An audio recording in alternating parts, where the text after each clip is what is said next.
If you're trying to co-parent with a narcissist and it feels impossible, that's because traditional co-parenting advice doesn't apply here.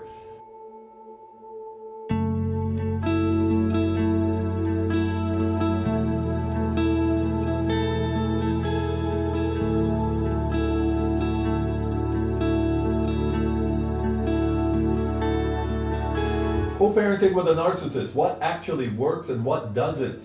Most co-parenting frameworks assume mutual respect, shared decision-making, and a willingness to cooperate.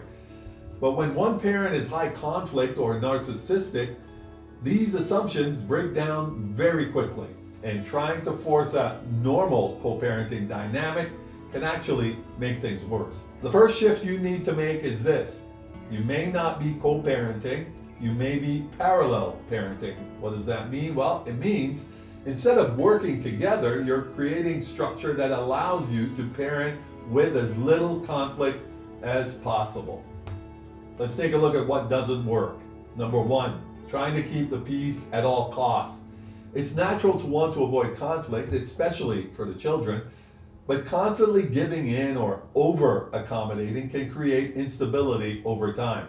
Children benefit more from consistency than from short-term peace. Number two, over-communicating. Trying to explain every decision or keep the other parent fully involved in every detail can open the door to more conflict. More communication doesn't always mean better outcomes. Three, expecting cooperation. This is one of the hardest realities to accept. If cooperation hasn't been consistent in the relationship, it's unlikely to suddenly appear during divorce, and continuing to expect it can lead to ongoing frustration. Now, there's a saying in sports that goes, if you want to get to the Olympics, you got to choose your parents carefully.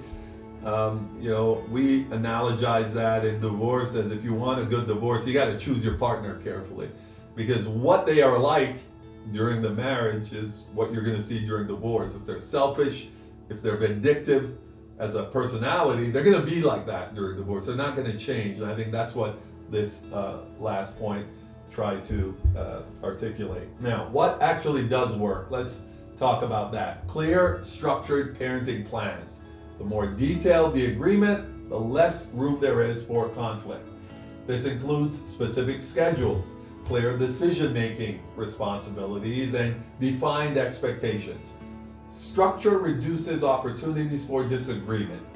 Number two, limit communication to essentials. Keep communication focused on the child, logistics, and necessary updates. Avoid personal commentary. Avoid revisiting past issues. Short, clear communication is more effective than ongoing dialogue. Number three, consistency in your own parenting. You may not be able to control what happens in the other person's household. In fact, you won't be able to if you're dealing with a narcissistic partner.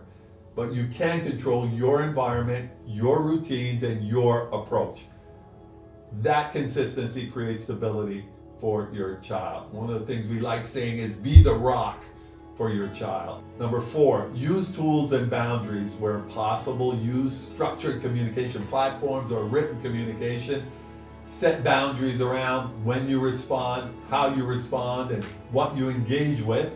This reduces emotional escalation. Now, let's focus on protecting your child. One of the biggest concerns parents have is the impact on children, and it's the toughest part of being a divorce lawyer. We love the files that have adult children and are just fighting over assets and finances. The emotional aspect is really when children are involved, and the courts try to do what they can to protect the kids, but when you've got two parents who are going at each other, it becomes extremely difficult. One of the biggest concerns parents have always in divorce is in fact the impact on their children. And while you may not be able to control everything, you should and can focus on providing emotional stability, be that rock, avoiding negative comments about the other parents, even if they're making them about you, and creating a safe, predictable environment. Children often benefit more from one stable parent than from two parents in conflict. This approach can feel unfair It may feel like you're carrying more of the responsibility, but the goal here is not to create a perfect co-parenting relationship. It's to reduce conflict and protect your child's well-being.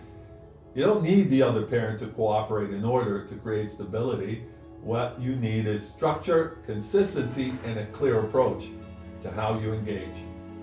In the next video, we're going to focus on something just as important: how to take care of yourself during this process, and why your emotional stability is not separate from your legal strategy. And I've got to tell you, that is key. When you go through a divorce, especially against a narcissist, it's easy to just focus on the kids, focus on survival, focus on your assets, support, and neglect yourself. And we see people come in all the time. They've been beaten down from this relationship. They've lost their self-esteem. They've lost their self-confidence, and they need to be resuscitated. You gotta take care of yourself, because this is gonna be a journey going through this against a narcissist. You've gotta be on top of your game. You've gotta be mentally fit and physically get yourself back together as well. Show up next week. We'll have more for you. I'll see you next time.